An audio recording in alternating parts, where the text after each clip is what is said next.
दोस्तों, ब्रह्मांड में विचरण करने वाली अधिभौतिक शक्तियाँ या अतिभौतिक शक्तियाँ या आत्माएं हमें वो लाभ दे देती हैं जो हमने सोचा भी नहीं होगा। हमारी तकदीर बदलने की शक्ति रखती हैं, वो हमारी किस्मत पलट देती हैं। वो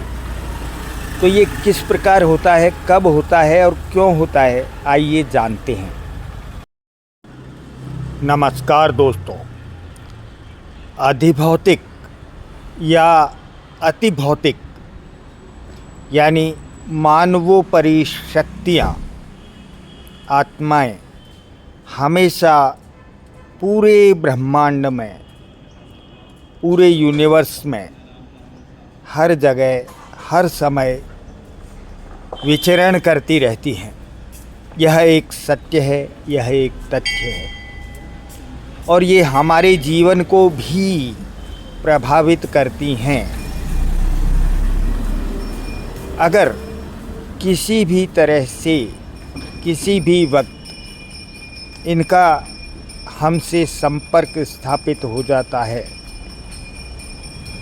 तो इनका हमारे जीवन में अत्यधिक महत्व होता है और ये हमें नकारात्मक या सकारात्मक रूप से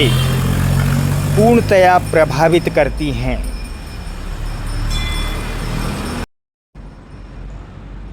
अतिभौतिक या अधिभौतिक शक्तियाँ जो होती हैं वो हमारे शरीर से संपर्क करती हैं और ये वो आत्माएं हैं, स्पिरिट्स हैं जो पूर्व जन्म के ड्यू कर्मास को साथ लेते हुए, यानी पूर्व जन्म के कुछ ऋण अनुबंध साथ लेते हुए विचरित होती रहती हैं और अपने कर्मास को पूर्ण करने के लिए हमसे संपर्क करती हैं और हमें प्रभावित करती हैं उनके पूर्व जन्माज के कर्मों को पूर्ण करने के लिए। तो आइए जानते हैं किस तरह से अधिभौतिक या अतिभौतिक आत्माएं जो ब्रह्मांड में विचरित होती रहती हैं, विचरण करती रहती हैं, किस तरह से हमारे जीवन को प्रभावित करती हैं। दोस्तों, सबसे ज़्यादा आत्माओं का विचरण यूनिवर्स में, ब्रह्मांड में अमावस्या की रात को होता है और ये वो आत्माएं हैं जो अपना पूर्व जन्म का ऋण चुकाना चाहती हैं, पूर्व जन्म के अधूरे कर्मास को पूरा करना चाहती हैं। तो इस तरह से ये हमारे शरीर से संपर्क करते हुए हमारे को इस तरह से प्रभावित करती हैं कि उनके बिहाफ पर हम उनके अधूरे कर्मास को पूरा करें। ऐसे में ये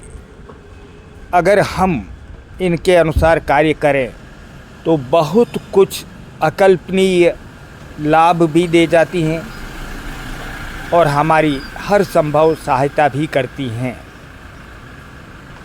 अमावस्या का वो दिन होता है जब सभी अतृप्त आत्माएं पृथ्वी पर विचरण करती हैं और हमें प्रभावित करते हुए, हमारे शरीर से संपर्क करते हुए अपने कार्य को पूर्ण करने का प्रयत्न करती हैं। दोस्तों, अगर हम अमावस्या की रात को अपनी छत पर जाएं, क्योंकि छत हमारा राहु है और अतृप्त आत्माओं का कारकत्व भी राहु के पास होता है, उनका संपर्क भी राहु के पास होता है। तो हम अपनी छत में जाकर अगर अमावस्या के दिन यह प्रार्थना करते हैं कि हे अतृप्त आत्माओं, कोई भी आत्मा अगर अतृप्त है तो हमसे संपर्क करे और हमें बताए कि उसका क्या अधूरा काम इस जीवन में रह गया है, जो हमारे संपर्क से, हमारी सहायता से वह पूर्ण करना चाहती है तो करे, हम तैयार हैं। ऐसा कहने से जो भी अतृप्त आत्मा है हमसे संपर्क करेगी और ऐसे में अगर प्रार्थना के बाद अगले ही दिन हमसे कोई अचानक कुछ लेने आता है, कुछ मांगने आता है, कुछ मदद मांगता है, तो समझ लो ये उन अतृप्त आत्माओं का कर्ज है जो अतृप्त आत्माएं चुकाना चाहती हैं। और जो भी व्यक्ति हमारे पास आता है, पशु पक्षी हमारे पास आते हैं और कुछ मांगते हैं, तो हमें समझ जाना चाहिए कि हम उन अतृप्त आत्माओं के प्रभाव में हैं और उनके अधूरे कार्य पूर्ण करने के लिए उन आत्माओं ने हमें प्रेरित किया है और हमारे पास उनको भेजा है, जो हमसे सहायता मांग रहे हैं, कुछ मदद मांग रहे हैं, खाना या पानी मांग रहे हैं। ऐसे में अगर हम उन्हें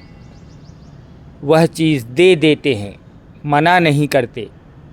तो उन अतृप्त आत्माओं का कर्ज पूरा होता है और वो अतृप्त आत्माएं, अधिभौतिक आत्माएं, अधिभौतिक शक्तियाँ, अतिभौतिक शक्तियाँ हमसे इतनी प्रसन्न होती हैं कि वो हमारी कोई भी मन्नत हो,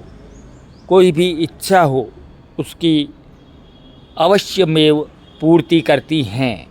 और हमारी लीक से हटकर सहायता करती हैं, हमें अद्भुत और अकल्पनीय लाभ भी दे देती हैं। तो आप अगर ऐसा करते हैं तो आप इनकी सहायता करते हुए इनका इतना बड़ा लाभ ले सकते हैं